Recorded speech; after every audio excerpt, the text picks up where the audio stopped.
Imperial IT সলিউশনের পক্ষ থেকে সবাইকে স্বাগতম জানিয়ে শুরু করছি। আমি মোহাম্মদ জুয়েল পারভেজ।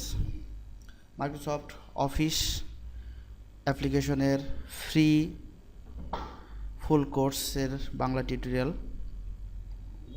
আজকে আলোচনা করব যে কিভাবে আমরা একটা লেখালেখির বা টেক্সটের হাইলাইট করতে পারি।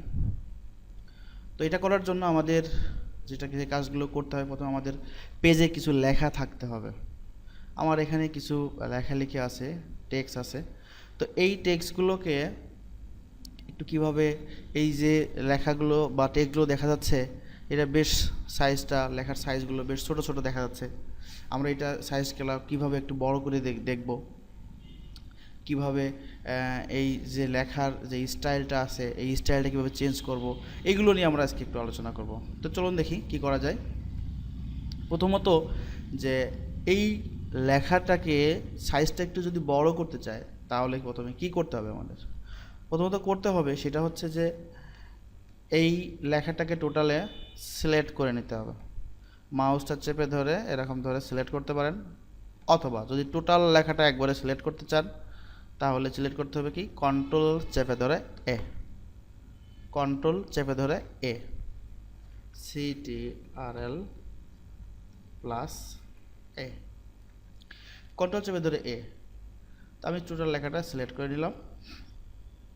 নেওয়ার পরে আমাদের এই হোম ট্যাবে ক্লিক করার পর দেখেন এখানে ফন্ট নামে ড্যাশবোর্ডে একটা অপশন আছে। এইখান থেকে আমাদের এই যে ফন্ট সাইজ, এখানে মাউসটা নিয়ে গেলে ফন্ট সাইজ। তো এই যে ছোট্ট যে আলোচনাটা দেওয়া আছে, এই ছোট আলোচনাটায় যদি আমি একটু ক্লিক দিই তাহলে দেখেন আমার সাইজটা যে বড় ছোট হয়ে যাচ্ছে। যত বড় দরকার তত বড় করতে পারবো। তো লেখালেখি তো করতেছি, সেহেতু আমি 16 বা 14 ফন্টে রাখলাম। দেখেন আমার লেখাগুলো আগের তুলনায় একটু বড় হয়ে গেছে। এই কাজটা আমরা আরও অনেকভাবে করতে পারি। এই যে এখানে পাশেই দেখেন একটা ছোট এ আর একটা বড় এ, মানে একটা স্মল এ, একটা লার্জ এ দেওয়া আছে। এই যে, তো এই দুইটা এতে যদি বড়টাতে ক্লিক দিতে থাকে তাহলে দেখেন লেখাগুলো কিন্তু যত বড় করবেন তত বড় হবে। ফন্ট সাইজ 130, ওরে বাবা। আবার যদি ছোট এটাতে ক্লিক করেন তাহলে এটা ছোট থাকবে। এইভাবে আমরা ফন্টের এই লেখার ফন্টের সাইজটা ছোট বড় করতে পারবো। এছাড়া এই ফন্ট সাইজটা ছোট বড় করার জন্য আরও আছে। আমরা যদি কিবোর্ড দিয়ে যদি ফন্ট সাইজটা ছোট বড় করতে চাই তাহলে আমরা যেটাভাবে করতে পারবো, কন্ট্রোল চেপে ধরে এই যে এই ব্র্যাকেট দেওয়া আছে, এইটা টোটাল লেখাটা সিলেক্ট করে নেওয়ার পরে কিবোর্ড থেকে যদি আমি এই যে যেটা দেওয়া আছে এটা ডান পাশেরটা যদি দিই তাহলে ফন্ট সাইজটা বড় হয়, আর বাম পাশেটা দিলে ফন্ট সাইজটা ছোট হয়। ওয়াও, দেখছেন খুব সহজেই আমরা যত ছোট মনে করি করতে পারবো। আবার কন্ট্রোল চেপে ডান পাশেরটা দিলে, মানে ব্র্যাকেট ডান পাশেরটা দিলে বড় হবে আর বাম পাশেরটা দিলে ছোট হবে। তো ভিউয়ার্স, বুঝতে পারছেন আমি এই একটা মাইক্রোসফট ওয়ার্ডের পেজে লেখালেখিটা কীভাবে বড় ছোট করতে হয়। তো আমি স্ট্যান্ডার্ডভাবে দিয়ে রাখছি 14 ফন্ট। লেখালেখি করলে আমরা 14 ফন্ট দিয়ে লেখালেখি করি। এটা গেল আমাদের এই যে লেখালেখি করছি, লেখালেখিটার সাইজ কিভাবে আমরা বড় ছোট করতে পারবো। এইভাবে আমরা এই লেখাটার বড় ছোট করতে পারি। অনেক সময় এরকম হয় যে এই লেখালেখি আমরা করছি, এই লেখালেখিগুলো এখানে আমাদের দেখেন সাইজটা দেখেন, সর্বনিম্ন সাইজ 8 এবং সর্বোচ্চ সাইজ 72। আমাদের এখানে যেই ফন্ট সাইজগুলো আছে সেগুলো দেখেন 8, 9, 10, 11, 12, এখানে 14, 13 নাই, 16, 15 নাই, 18, 17 নাই, 20, 19 নাই। যদি এইরকম ফন্ট সাইজগুলো আমাদের প্রয়োজন হয়, কাজের ক্ষেত্রে এমনও হচ্ছে যে লেখাটা বেশি হয়ে গেছে কিন্তু এক সাইজ কমাই দিলে লেখার সাইজটা পুরো পেজে চলে আসবে। তখন আমরা কি করব, তখন পুরো লেখাটা সিলেক্ট করে নিয়ে এই যে আমার যে ফন্ট সাইজের যে অপশনটা আছে, বারটা আছে, এখানে আমরা কি করতে পারি, যেমন 15 লাগবে এটা মুছে দিয়ে দেন আমরা কিবোর্ড থেকে 15 লিখে দিতে পারি, দিয়ে কিবোর্ড থেকে এন্টার, দেখেন আমার ফন্টের লেখার সাইজটা 15 হয়ে গেছে।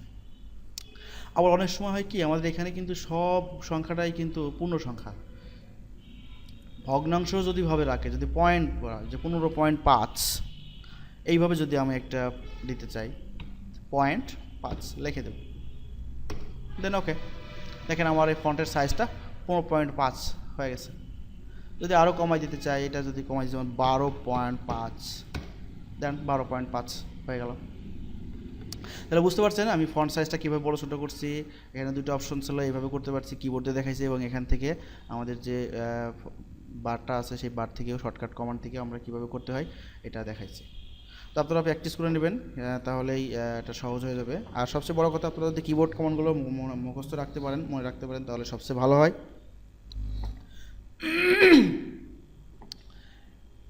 এখন দেখেন আমার এখানের লেখার যে একটা স্টাইল, যে লেখাটা আছে এই লেখার স্টাইলগুলো একরকম। আবার দেখেন আমাদের এখানে হোম ইনসার্ট যে লেখাটা আছে এই লেখাগুলোর স্টাইলটা আর এক রকম, এর মতো কিন্তু না। তো আমরা এই স্টাইলটাকে বলা হয় ফন্ট, লেখার বিভিন্ন স্টাইলটাকে আমরা ফন্ট বলি, বিভিন্ন ধরন। তো টোটাল লেখাটা আমরা আগে সিলেক্ট করব, সিলেক্ট করার পরে এই ফন্ট সাইজের পাশে দেখেন ফন্ট আছে, এটাকে বলা হয় লেখার স্টাইল, বিভিন্ন ধরন। এখানে ক্লিক করলে আমরা এখানে অনেক রকমের স্টাইল পাচ্ছি। দেখেন এখানে যদি আমি এখানে দিতে থাকি, একরকম স্টাইল, আগে ছিল একরকম, ওয়াও, এই যে দেখেন চমৎকার একটা লেখা দেখা যাচ্ছে। এই যে এটা দিলে একরকম দেখা যাবে, এটা দিলে আর একরকম দেখা যাবে। এখানে অনেক স্টাইল দেওয়া আছে, যেমন একটা দিলে জড়ো লেখা, এই যে আমরা ইংরেজি লেখাটা দিচ্ছি, তো আমরা ইংরেজিগুলো দেখব। এই যেমন একটা অনেক সুন্দর দেখাচ্ছে লেখাটা, এই যে। তো আগেকার যে লেখাটা ছিল এখনকার লেখার সাথে কিন্তু কোনোটাই মিল না। এখানে অনেক ফন্ট আছে, হাজার হাজার ফন্ট আছে, যেমন ক্যালিবারি দিলে একরকম আছে, ক্যালিবারি লাইট দিলে আর একরকম হয়। এখানে আরও অনেক আছে, যেমন একটা দিলে আর একরকম হয়, যেমন ন্যারো দিলে আর একরকম হবে। তো এরকম প্রচুর ফন্ট আছে, আপনারা ইচ্ছা করলে চেঞ্জ করে দিতে পারবেন। তবে কিছু কিছু ফন্ট আপনাদের মনে রাখতে হবে, যেমন টাইমস নিউ রোমান, এটা ইংরেজি ফন্টের একটা নাম, টাইমস নিউ রোমান। সেক্ষেত্রে আমরা এখান থেকে সার্চ করে খুঁজে নিতে পারি Times new Roman, Times new Roman, Times,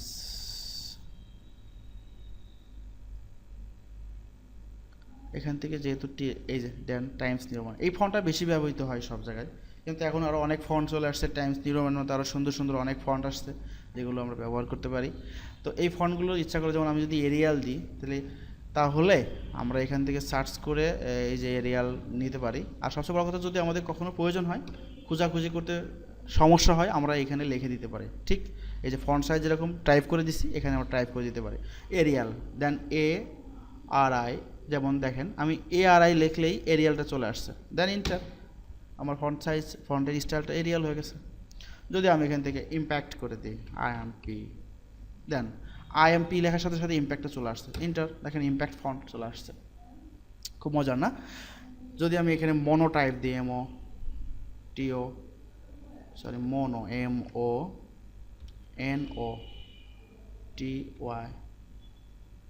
মনোটাইপ TIP, মনোটাইপ নামে পাচ্ছে না, পাওয়া গেছে মনোটাইপ। এরকম আরও অনেক ফন্ট আছে যেগুলো আমরা দিলে চেঞ্জ করলে এরকম করতে পারবো। তো কিছু কিছু ফন্ট যেগুলো দেখতে অনেক সুন্দর, যেমন একটা ফন্ট দেখেন লেখাগুলো কেমন দেখাচ্ছে।